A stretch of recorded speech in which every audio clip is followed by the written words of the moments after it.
Di dalam nama Tuhan Yesus, yang percaya Tuhan di tengah kita memberkati kita, katakan bersama. Amin. Tepuk tangan buat Tuhan Yesus, saudara. Iya, silakan duduk. Shalom. Apa kabarnya hari ini? Wih, lah dahsyat, menyala ya. Siapa yang malam ini datang dengan masalah? Angkat tangan. Yang ada masalah, angkat tangan. Yang tidak, angkat tangan, pulang saja. Siapa yang ada masalah? Angkat tangan. Ya, semua ada masalah ya. Kalau ada masalah itu puji Tuhan, berarti masih hidup. Amin. Bilang kanan kirimu, ada masalah, puji Tuhan, berarti kau masih hidup. Karena kalau sudah tidak ada masalah berarti sudah mati ya. Selama kita hidup pasti ada. Yang penting jangan cari. Ya, jangan saudara ya. Iya, kita percaya bahwa di hidup ini kita akan mengalami yang namanya masalah demi masalah demi masalah. Saudara, ya kadang-kadang masalah itu datang belum selesai, sudah datang lagi lain. Dan kita nggak pernah undang masalah kan? Saudara pernah nggak undang masalah datang? Enggak kan? Bahkan kalau lagi ada masalah, dulu saya kalau ada masalah, saudara saya mikir gitu ya. Kadang sampai malam tuh nggak bisa tidur. Suami saya tuh suka ngomong begini, "Say, nggak usah kau pikir itu masalah." Ya, dia bilang, ya taruh aja masalahmu itu. Kalau orang Jawa bilang, ya seleh no masalahmu itu, seleh ke pikiranmu, seleh ke. Letakkan pikiranmu. Saya suka bilang begini, ya saya juga mau meletakkan pikiran saya ini. Kalau bisa disimpan di lemari deh, ya enggak? Ya. Katanya enggak usah dibawa pikiran. Kita enggak mau bawa pikiran, tapi kita enggak bawa pun dia ikut, ya enggak? Ya. Nah, di sini kita perlu, saudara, saya tidak tahu hari ini apa yang sedang saudara alami. Mungkin ada yang sedang sakit, ada yang sedang mengalami masalah keuangan, ada yang sedang mengalami masalah keluarga. Ya, tapi porsi kita itu dalam setiap masalah itu kan pasti beda-beda toh. Dan saya percaya Tuhan itu ya memang suka membentuk kita. Kalau kita sudah lulus dalam masalah keuangan, belum lulus dalam masalah kepahitan, mengampuni, nanti dikasih ujiannya. Karena hidup ini adalah ujian, saudara. Ya, makanya hidup ini banyak masalah. Karena memang hidup ini ujian. Kalau banyak cucian itu laundry. Ya toh? Jadi karena memang ujian ya banyak soalnya, banyak masalahnya. Di sekolah kita belajar, ujian semua mata pelajaran harus ada ujian dapat nilai. Kalau hari ini kita lulus mengampuni, ya puji Tuhan kita sudah lulus, berarti kita disakiti orang nggak sakit lagi. Kalau kita belum lulus dalam hal keuangan, kita akan diizinkan mengalami masalah keuangan. Kalau kita sudah lulus masalah keuangan, tapi belum lulus nih dalam hal mengucap syukur, nanti diizinkan lagi. Nanti kalau belum lulus dalam hal sakit penyakit, diizinkan lagi sama Tuhan. Makanya semakin banyak masalahmu, harusnya kita nih semakin bersyukur. Berarti nih ujiannya mulai kita bisa kerjakan nih, dan saya harus lulus dengan nilai yang terbaik. Karena kalau nilainya belum baik, ngulang lagi kita. Ya, kalau sekolah sekarang itu sudah nggak ngulang sih, mau baik atau tidak, pokoknya tetap tamat. Tapi nggak lulus, cuma tamat aja. Ya, nah kita kan nggak mau saudara kita ini tamat tapi nilainya jelek. Tuhan itu mau kita ini punya nilai yang baik dalam kehidupan, amin. Supaya nanti kita ini punya banyak pengalaman pribadi dengan Tuhan. Satu saat ada orang datang, "Bu, saya itu kepahitan sama mertua saya itu jahat." Berarti saya bilang, "Ibu belum lulus dalam hal mengampuni dan mengasihi." Loh, maksudnya Ibu, ya terus ampuni, terus kasihi mertuamu. Tapi sudah berkali-kali loh, Bu. Ya berarti belum lulus. Lah saya tahunya lulus bagaimana? Kau itu tahunya lulus kalau kau disakiti mertuamu, tapi kau sudah tidak sakit hati, itu kau udah lulus.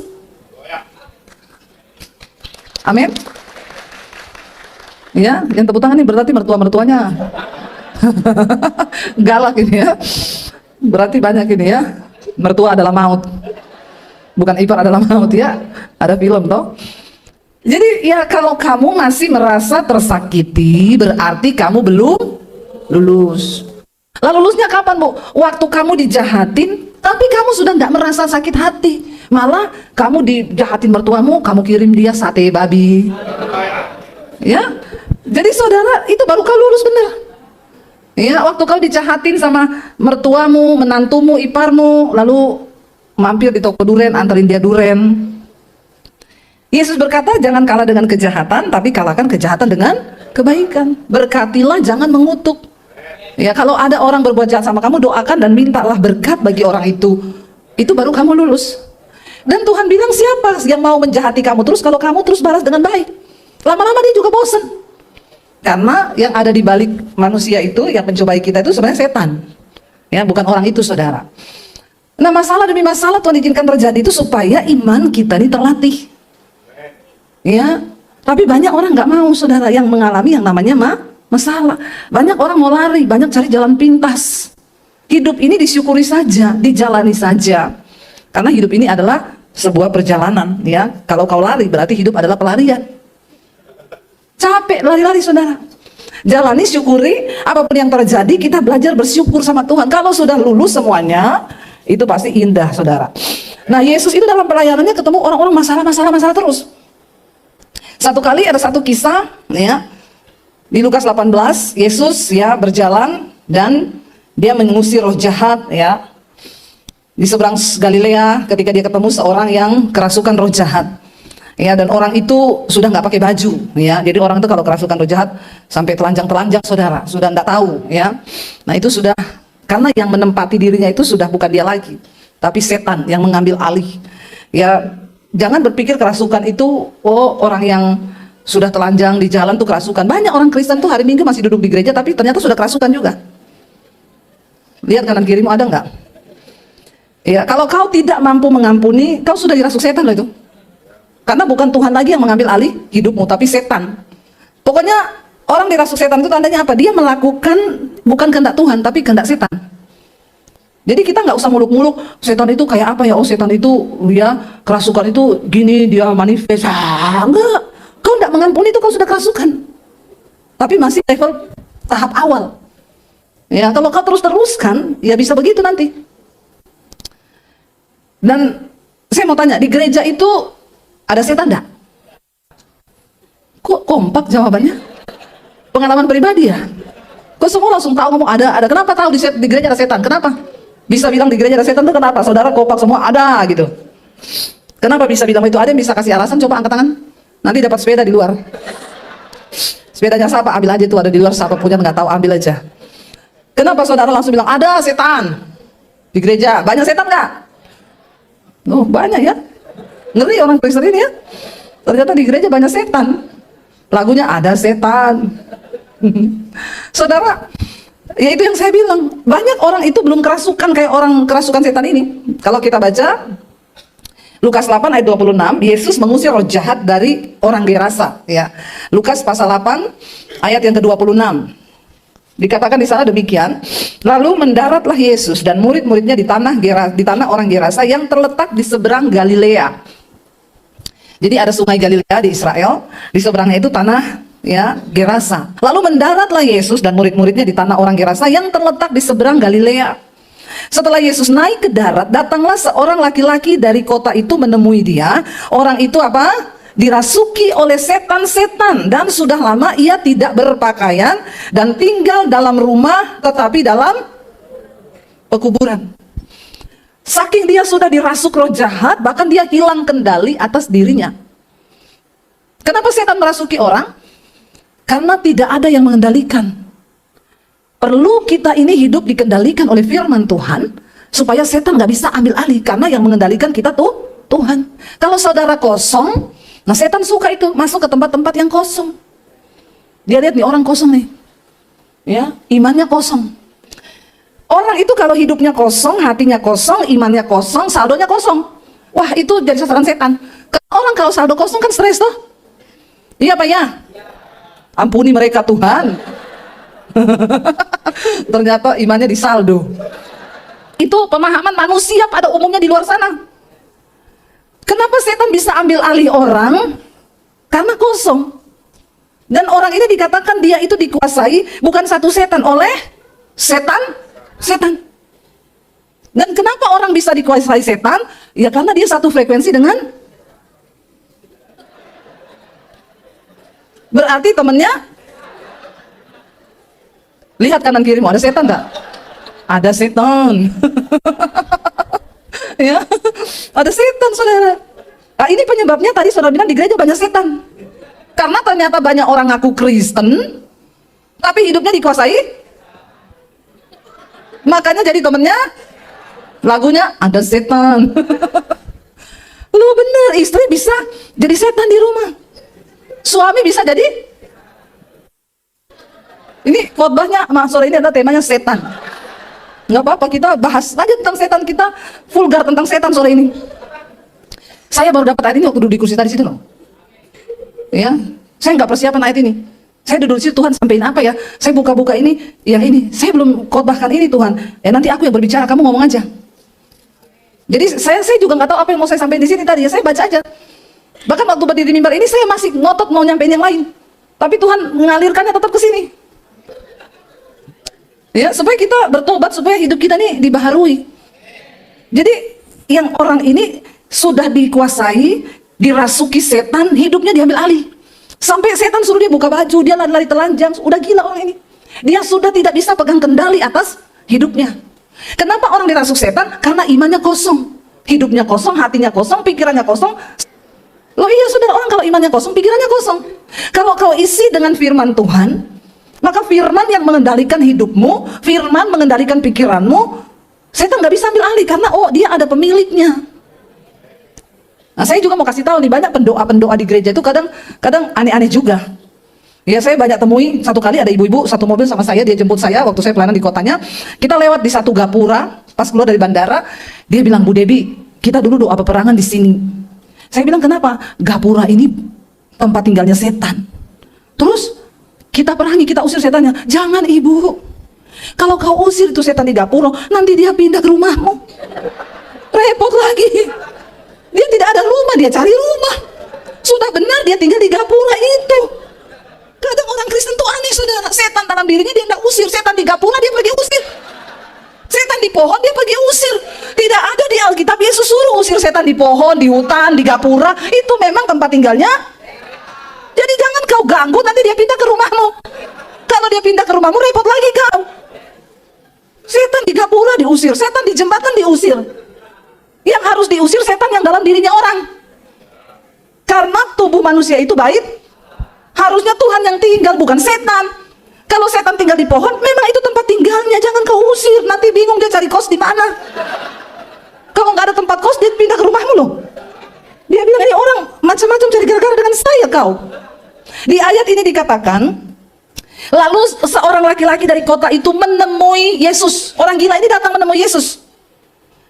Orang itu dirasuki oleh setan-setan dan sudah lama dia tidak berpakaian, dia telanjang dan dia tidak tinggal dalam rumah tetapi di dalam kuburan. Ya karena sudah setan semua, ya makanya dia tinggalnya di kuburan. Setan bawa dia tidur nyaman, dia di kuburan. Kalau orang normal tidur di kuburan nyaman? Ya kagak lah. Tapi karena setan dalam badannya, ya dia pergi tinggal di kuburan. Karena memang kuburan itu identik dengan Bapak pernah lihat setan di kuburan, Pak? Ya, jangan sampai juga kau punya pemahaman nanti akhirnya kau jadi takut sendiri. Lama-lama setan lebih rohani dari kau. Ya, lewat di kuburan orang Kristen lihat kuntilanak, teriak setan, lari terbirit-birit. Kuntilanaknya lihat dia gini, darah Yesus. Jadi lebih rohani siapa? Harusnya kau lihat setan gini, darah Yesus, setannya hilang. Kau orang Kristen tidak lihat setan, lari setan terbirit-birit. Jadi setannya gini, darah Yesus. Karena lihat imanmu itu yang penakut. Orang ini tidur di kuburan tiap malam. Ketika ia melihat Yesus, perhatikan, orang gila yang dirasuki banyak setan. Ia berteriak lalu tersungkur di hadapannya dan berkata dengan suara keras, "Apa urusanmu dengan aku, hai Yesus anak Allah yang maha tinggi?" Setan tahu bahwa Tuhan Yesus itu berkuasa, anak Allah yang maha. Jadi Alkitab ini luar biasa. Di Alkitab setan juga mengaku bahwa Yesus itu anak Allah. Ya, saya dengar ada kesaksian seorang di YouTube, dia bilang, dia akhirnya meninggal saudara, tapi sebelum meninggal dia bilang, "Di rumah saya itu ada setan. Tapi ketika saya intip, setannya ternyata lagi berdoa. Setannya satu agama dengan saya. Tapi untung bukan agama Kristen." Setan punya agama loh saudara. Padahal setan itu tidak ada di Alkitab dibilang setan punya agama, apalagi setan Kristen, tidak ada. Ya, tapi setan mengakui bahwa Yesus adalah anak Allah yang maha tinggi. Dia bilang, "Ya, apa urusanmu dengan aku, hai Yesus anak Allah yang maha tinggi? Aku memohon kepadamu supaya engkau jangan menyiksa aku." Kata-kata ini tidak keluar dari seorang manusia, tapi dari roh jahat yang ada dalam dirinya. Dia bilang, "Jangan menyiksa aku." Ia berkata demikian sebab Yesus memerintahkan roh jahat itu keluar dari orang itu. Yesus bilang keluar. Kalau kita dalam Tuhan, kita sungguh-sungguh hidup dengan Kristus saudara. Waktu kita doakan orang kerasukan, ya, saya tuh berapa kali mendoakan orang. Dan terbukti memang nama Yesus itu nama yang berkuasa. Berapa kali saya ketemu orang kerasukan, saya doa, dalam nama Yesus, keluar, dia teriak, panas, panas. Ya, tapi dalam nama Yesus, itu nama di atas segala nama, nama yang berkuasa, bahkan roh jahat takluk kepada nama Yesus. Sudah terbukti beberapa kali saya doa pelepasan itu terjadi. Setan itu memohon agar Yesus tidak menyiksa dia, karena Yesus memerintahkan untuk setan itu keluar dari orang itu. Ingat yang didoakan, setan suruh keluar dari orang, bukan dari pohon. Kalau dia udah tinggal di pohon, biar dia diam-diam di situ. Nggak usah kau ganggu, amin. Kecuali dia tinggal di rumahmu, harus kau usir. Ada lagi pendoa syafaat cerita saya, Bu, di rumah saya ada setan. Kenapa ibu bisa tahu? Saya kalau malam jam 2 itu turun ambil minum, setannya duduk di sofa. Setannya seperti apa? Bayangan hitam besar gitu, Bu. Awal-awal saya takut, Bu. Lama-lama enggak. Saya bilang, ibu imannya luar biasa ya. Terus ibu lakukan apa? Saya kalau turun ke bawah ada dia, saya ngomong gini, Bu, permisi. Aku enggak ganggu kamu, jadi jangan ganggu aku loh. Jadi saya tanya sama ibu itu rumah ibu sertifikat atas nama ibu atau setan? Kenapa ibu yang permisi sama setannya? Kalau ada setan di rumah mau usir, amin. Jangan biarkan dia tinggal, apalagi permisi. Lama-lama setan balik nama loh sertifikatmu. Kau yang jadi tamu, dia jadi tuan rumah. Ya, orang Kristen ini banyak yang aneh-aneh. Dikatakan ia berkata demikian sebab Yesus memerintahkan roh jahat itu keluar dari orang itu karena sering roh itu menyeret-nyeret dia, maka untuk menjaganya ia dirantai, dibelenggu, tetapi ia memutuskan segala pengikat itu dan ia dihalau oleh setan itu ke tempat-tempat sunyi. Sudah dirantai, dibelenggu, dia putuskan. Memang orang kalau dirasuk setan tuh itu tenaganya itu luar biasa, saudara. Ya, sampai ditahan berapa orang itu tetap kuat. Ya. Saya berapa kali doakan pelepasan orang. Yang pertama pokoknya jangan takut hadapi setan. Ya, tapi setan juga tahu kok. Setan itu tahu loh iman kita tuh kadarnya seberapa. Karena setan itu bisa lihat kita, tapi kita nggak bisa lihat setan. Jadi kalau imanmu belum kuat ya jangan coba-coba, nanti setan serang balik. Ya, saya pernah doakan orang, saudara. Dia telepon malam-malam, Bu Debbie tolong datang ke rumah, Bu. Ya, ini anak saya kerasukan. Oh iya, malam-malam dijemput saudara saya. Pas malam itu ada teman suami saya bertamu di rumah. Saya ajak dia, saya bilang gini, ayo kita pergi, ini pemain musik di gereja ini. Padahal pemain musik dia di gereja. Ayo kita pergi, dia tanya kemana, Bu? Saya nggak kasih tahu. Karena kalau saya kasih tahu dia nggak mau ikut. Ayo kita pergi, kemana? Ada doakan orang. Oh iya, ikut saudara. Ya, kami pergi. Sudah mau dekat perumahannya, suaminya yang jemput saya ini, suami saya sama teman suami saya ini, ditelepon. Pak cepat, kata istrinya, cepat Pak, cepat. Kenapa? Ini dia kerasukan lagi. Kita semua mengurung diri. Oh, pembantunya yang kerasukan. Aku, anak-anak semua sudah mengurung diri di kamar. Dia ketok-ketok pintu dari luar. Buka, buka. Mereka semua ketakutan. Terus saya bilang, oh iya, bilang sebentar lagi kita sampai. Iya Mas, sebentar lagi kita sampai. Pokoknya jangan takut, jangan takut. Masuklah kita, saudara. Temannya suami saya tanya begini, ini apa tuh? Saya bilang ada orang kerasukan. Waduh. Kenapa kau takut sama orang kerasukan? Ya, kecuali kau temannya setan. Nggak usah takut, kalau imanmu benar, ayo masuk. Dia nggak mau masuk. Saya bilang itu setan bisa menembusi mobil. Kalau kami tinggal di dalam mobil, kau juga bisa kerasukan di sini. Jadi lebih baik ikut saja. Dia nggak ada pilihan, dia takut juga di mobil. Ya, jadi jangan penakut. Kalau kau penakut tuh jadi temannya setan. Akhirnya kita masuk. Waktu masuk, bapaknya bilang, ibu duluan ya. Ini punya rumah ini. Karena saya juga takut, Bu. Yaudah ayo Pak, buka pintunya. Buka, saya masuk. Langsung itu pembantunya saya lihat. Begitu saya lihat, saya bilang dalam nama Yesus. Dia langsung tersungkur di lantai, dia tutup matanya. Dia nggak berani lihat saya, saudara. Padahal saya ini bukan Tuhan Yesus, tapi saya membawa kuasa dalam nama Yesus. Dia langsung tersungkur. Dia tutup matanya. Bapaknya udah ketakutan, nggak usah takut Pak. Saya deketi dia, saya angkat mukanya. Mbak, lihat saya. Tatap mata saya. Saya suruh dilihat mata saya. Dia tidak berani, saudara. Dia tutup terus mukanya begini. Saya bilang, buka matamu. Ya, kamu tuh siapa? Kenapa kamu tinggal dalam tubuh orang ini? Karena manusia itu ciptaan Tuhan. Dan tubuhnya ini bait Allah. Kamu tidak boleh tinggal di sini. Nggak mau. Jangan usir saya. Dalam nama Yesus kamu keluar. Nah, temannya suami saya ini kan pemain musik. Di situ ada gitar. Dia pemain gitar. Saya bilang, ambil gitar, nyanyi cepet. Dia ketakutan terus, saudara. Dia sambil gemeteran, dia ambil gitar. Dia nyanyi. Setannya berdiri, ngeliatin dan melototin dia gini. Hati-hati pemain musik. Ya, hati-hati. Kalau kau tidak sungguh-sungguh hidup dalam kekudusan, setan tahu loh hidupmu. Ya, bukan cuma pemain musik, semua jemaat di sini juga. Ya, setan tahu kok, dia bisa tahu ini teman saya, ini hamba Tuhan benar, ini orang benar, dia tahu. Ada kuasa Tuhan dalam diri kita. Karena setan yang melototin dia, ya dia tambah takut. Saya bilang makanya kamu jangan takut. Saat ini juga bertobat kau, baharui hidupmu. Ya, karena nanti setannya takutnya. Saya dulu pernah doa peperangan, saudara, ada WL di gereja. Memang WL-nya itu agak-agak presto tulang lunak. Cowok, tapi agak tulang lunak. Di sini tidak ada tulang lunak kan? Ya, kelamaan di presto. Jadi tulang lunak padahal cowok. Shalom, saudara. Haleluya. Orang mungkin tidak, kau pikir tidak tahu, tapi setan tuh tahu. Karena setan lihat hidupmu, tapi kau tidak bisa lihat setan. Jadi waktu kita lagi doa peperangan, dia sok gaya-gaya datang. Dia ikut-ikut tengking dalam nama Yesus. Saudara, yang tadinya setannya itu nggak mau lihati kita, langsung buka mata itu orang kerasukan, dan dia lihat itu WL, lalu dia bilang begini, kau kan temanku. Langsung dia lari terbirit-birit, saudara, dari tempat. Saya bilang lebih baik kau cepat keluar daripada kau juga kerasukan di sini. Setan tahu loh, setan tahu mana temannya mana bukan. Makanya saudara hati-hati ya, hati-hati. Isi hidupmu dengan firman Tuhan. Ya, waktu Yesus berkata bahwa keluar kau roh jahat, orang itu memohon, setannya bilang jangan siksa aku. Dan karena setan yang menguasai dirinya, setan ini sering menyeret-nyeret dia, makanya dia dibelenggu oleh keluarganya, oleh penduduk di situ, diikat dengan rantai, tetapi dia putuskan rantai itu. Lalu dia dihalau oleh setan pergi ke tempat-tempat sunyi. Makanya saudara, orang-orang yang suka menyendiri itu tuh setan suka loh. Kau jangan suka-suka menyendiri ya. Kalau ada masalah cerita ke temanmu, doa sama-sama, atau dengerin khotbah, baca firman, nyanyi puji-pujian. Jangan pergi menyendiri. Nanti kau jiwamu kosong, setan masuk. Dan Yesus bertanya kepadanya, siapakah namamu? Jawabnya, Legion, karena ia kerasukan banyak setan. Legion itu artinya banyak roh jahat.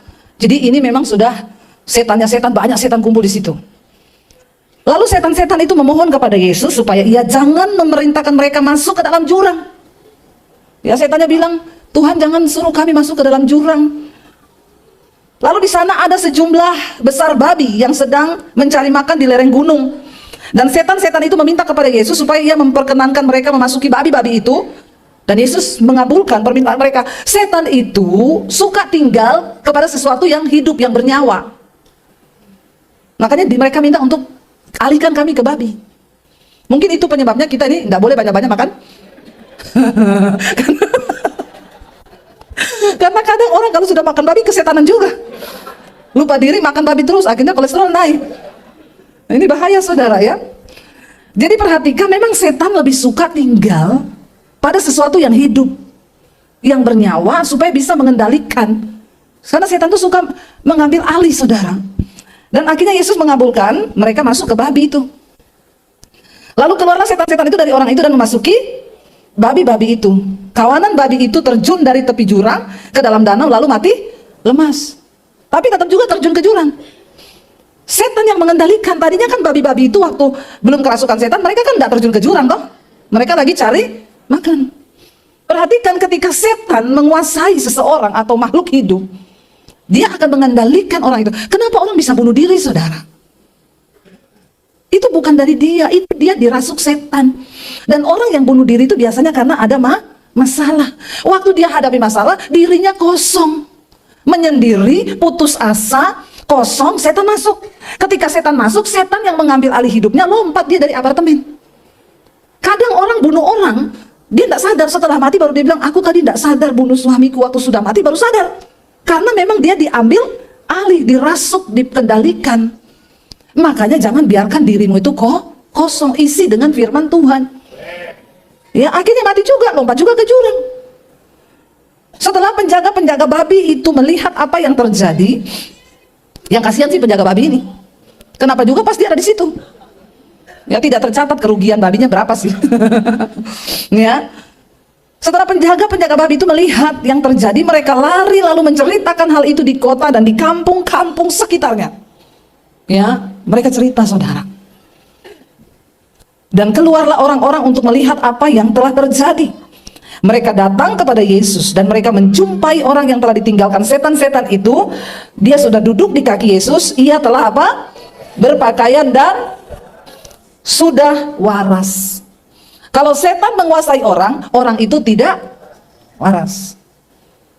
Ya, jadi hati-hati kalau kau mulai tidak waras, marah-marah terus, itu tanda awal dirasuk. Itu, ya. Jadi tolong salam waras. Jangan tidak waras. Dia sudah berpakaian, sudah duduk di bawah kaki Yesus, dan mereka menjadi takut. Zaman itu saudara, nggak ada kesembuhan buat orang kerasukan setan kecuali memang Tuhan. Kita masukin orang ke rumah sakit jiwa, itu dia cuma disuntik saraf, dilemahkan supaya nggak ngamuk. Tapi kalau kuasa Yesus yang memerdekakan, itu dia disembuhkan sampai ke jiwanya. Saya pernah saudara melayani orang yang dirasuk setan. Jadi ceritanya waktu itu saya pelayanan di daerah Sulawesi Barat. Lalu setelah ibadah, ada orang yang datang sama saya, anak muda. Dia minta saya doakan. Saya bilang, kenapa kamu minta didoakan? Saya itu mimpi, Bu. Mimpi apa? Mimpi kiamat. Orang antri semua berdiri masuk neraka, dan saya ada di barisan itu. Saya itu pengen keluar, Bu, dari barisan itu, tapi nggak bisa karena kaki saya ini jalan sendiri. Lalu satu-satu jatuh ke jurang api. Dia semakin mendekat, saudara. Tapi dia teriak, Tuhan tolong aku, kasih aku kesempatan untuk bertobat. Tiba-tiba katanya ada tangan yang besar yang tarik dia dari barisan itu. Lalu Tuhan bilang, aku kasih kau kesempatan satu kali lagi untuk bertobat. Saya bilang, emang kamu dosa apa? Jadi dia cerita, saya ini, Bu, dari kecil saya sudah punya keahlian tenaga dalam. Sampai saya SMP saya sudah jadi pelatih tenaga dalam, orang mau cari-cari ilmu hitam. Sampai saya SMA saya jadi pengedar narkoba. Saya lakukan semua dosa. Saya tanya, kenapa kamu bisa begitu? Jadi ada ceritanya, mamanya bilang, waktu mamanya hamil anak ini, dia baru umur berapa minggu gitu, mamanya itu mimpi. Tiba-tiba kamarnya terbuka, lalu ada kereta turun, lalu turun sekelompok orang. Itu kepalanya botak, tapi ada tanda segitiga hitam di belakang kepala. Dan ada satu orang laki-laki yang turun dari kereta itu, dan dia bilang, saya akan jadikan kamu pengantin saya. Kamu akan mengandung anak saya. Lalu dalam mimpinya itu dia disetubuhi, dan orang itu bilang, anak yang kamu kandung itu anak saya. Dia tanya, nama kamu siapa? Orang itu bilang, aku Lucifer. Mamanya itu bilang, itu antara sadar dan tidak, tapi dia kaget ketika bangun itu ada tanda segitiga hitam di perutnya. Lalu dia coba periksa ke dokter, dokter bilang, biasalah, Bu, orang hamil muncul tanda begitu, itu biasa, bawaan hamil. Tapi dia bilang, enggak wajar gitu. Sampai akhirnya anak itu lahir 9 bulan, dia kaget waktu bayi itu lahir, botak, dan di belakang kepalanya ada tanda segitiga hitam. Ini benar-benar terjadi loh, saudara. Lalu ketika saya ketemu, mamanya bilang, anak ini, Bu, dari kecil tidak suka dengar lagu rohani. Kalau saya putar di rumah, dia ngamuk, dia banting radio, dia banting apa-apa. Dari kecil anak ini pemberontak, marah, emosi. Sampai SMP mamanya sudah angkat tangan. Tapi kemudian Tuhan pilih dia 2 kali mimpi mau dimasukin ke neraka. Dan itu yang menyebabkan dia akhirnya pengen cari gereja. Waktu dia dengar ada KKR, saya khotbah di sana, dia datang, saudara, dia lagi ibadah kerasukan. Dia bilang, saya nggak tahan, Bu, kalau dengar lagu rohani. Ya panas rasanya badan saya, karena roh jahat itu memang nggak suka dengar lagu-lagu rohani.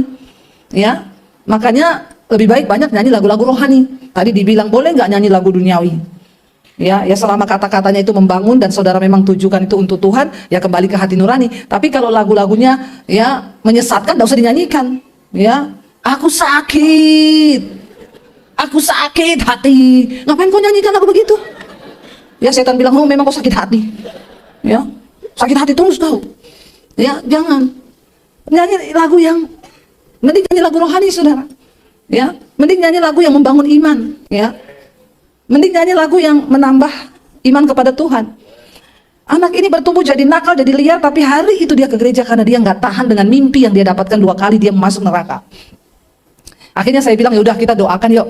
Doa, habis itu dia kelepasan, hari itu dia selesai, dia rasa sudah selesai kerasukannya. Dan mamanya bilang, nanti kalau dia lulus SMA, Bu, dia mau masuk sekolah Alkitab. Waktu itu saya masih sekolah misi di Makassar, saudara. Saya jadi kepala asrama di sana. Dan mamanya itu kirim dia ke sekolah misi itu setelah saya SMA. Lalu di sekolah misi dia kerasukan. Ternyata belum beres. Nah, kalau kerasukan, orang kan waktu itu jadi mamanya bilang, Bu, dia masih kerasukan terus, saya mau masukin dia ke rumah sakit jiwa. Saya bilang, jangan, Bu, kalau masukin rumah sakit jiwa, dia kerasukan disuntik, sarafnya dilemahkan. Tapi setannya masih ada. Ya udah, Ibu kirim aja dia ke sini. Dikirim, saudara, dari Sulawesi Barat, dikirim ke Makassar. Lalu sebelum dia masuk sekolah misi, ya saya layani dia, saya tidur sama dia. Dia tidur di kamar saya. Nanti tengah malam, dia bangun. Dia masuk dalam bak mandi. Saya bilang, kenapa kamu? Panas. Waduh, ya yaudah saya doakan lagi. Tidur lagi. Nanti besok malam jam 12, kerasukan lagi, dia bilang gitu.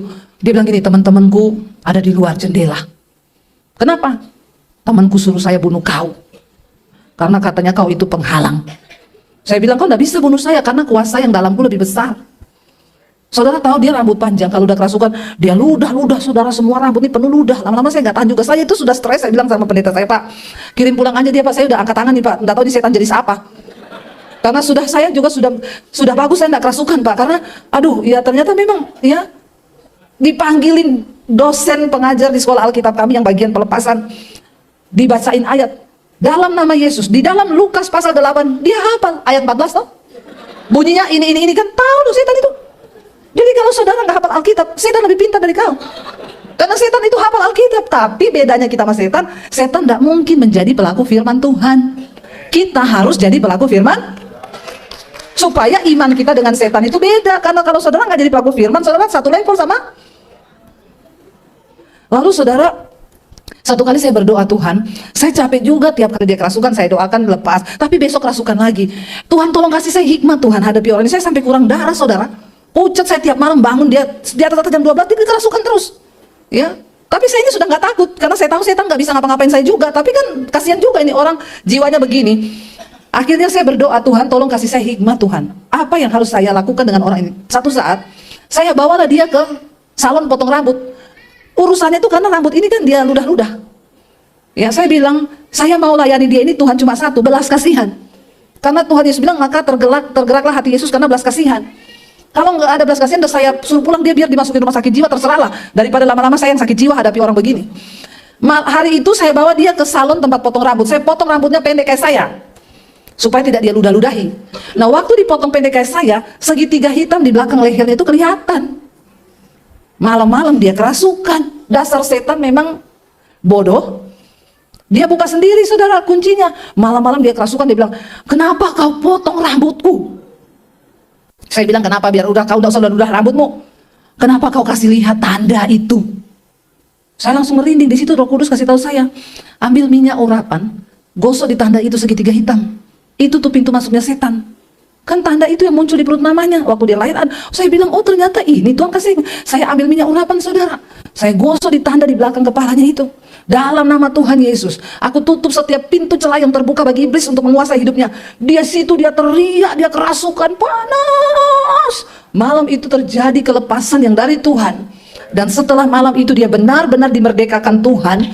Dan ketika dia sudah dilepaskan, saya bilang, karena kamu sudah dilepaskan, kamu gak boleh pulang dulu, kamu masuk sekolah Alkitab sekalian diisi firman. Karena kalau kamu jiwanya tidak diisi firman, kamu kosong. Setannya itu ngajak 7 teman yang lebih jahat untuk balik kembali ke rumahmu. Tuhan bilang karena rumahnya tersapu bersih, tidak ada isi, nggak diisi firman, maka dia ajak 7 orang lebih jahat. Dan sejak hari itu, saudara, dia masuk sekolah Alkitab. Sekarang dia jadi hamba Tuhan. Dia dibaptis, dia pakai nama sama kayak nama saya, nama baptisnya Debbie. Ya, dan dia pernah telepon saya gini, Kak Debbie, masih ingat aku? Ya, yang kesetanan. Gimana kamu sekarang? Saya puji Tuhan, Kak Debbie, sekarang saya dipakai Tuhan. Saya sekarang karunianya doa pelepasan, saya lepaskan dukun-dukun. Wow, luar biasa. Tepuk tangan buat Tuhan. Karena dia pernah mengalami yang seperti itu. Lalu dia tanya, enggak, Kak Debbie, saya ini cuma telepon Kak Debbie mau tanya satu hal. Kenapa? Saya ini kan kalau doakan dukun-dukun, saya diserahin jimat-jimat. Terus, boleh nggak saya koleksi itu jimat-jimat? Oh, kau malah undang setan lagi. Mending kau bakar, hanguskan semuanya, buang ya. Oh gitu, enggak boleh ya, jangan buka celah. Akhirnya, ya, oh ya enggak boleh dia bakar. Tapi dia sekarang dipakai Tuhan. Saudara, ya, jadi kita lihat di sini, ketika orang gila ini dilepaskan oleh Yesus, saudara, dan dia ditinggalkan oleh setan itu, orang-orang melihat hidupnya.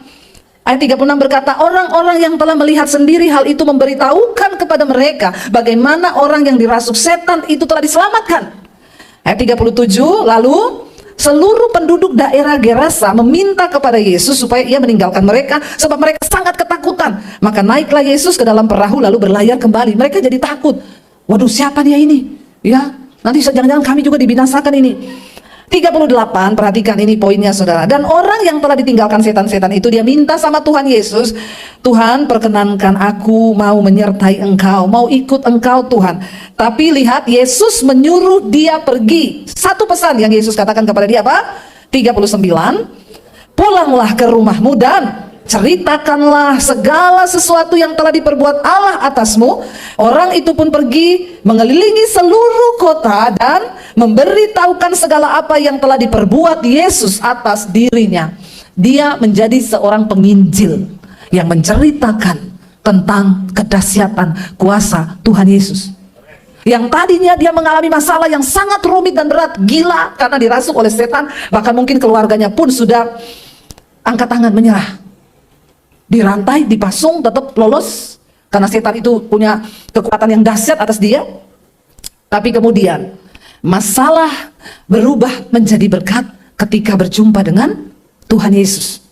Setiap masalah yang Tuhan izinkan terjadi dalam hidup kita hari-hari ini, satu tujuannya, supaya engkau mengalami pemulihan, dan Tuhan mau engkau pergi untuk memberitakan kebaikan Tuhan itu, dan engkau menjadi penuai-penuai di akhir zaman. Amin saudara.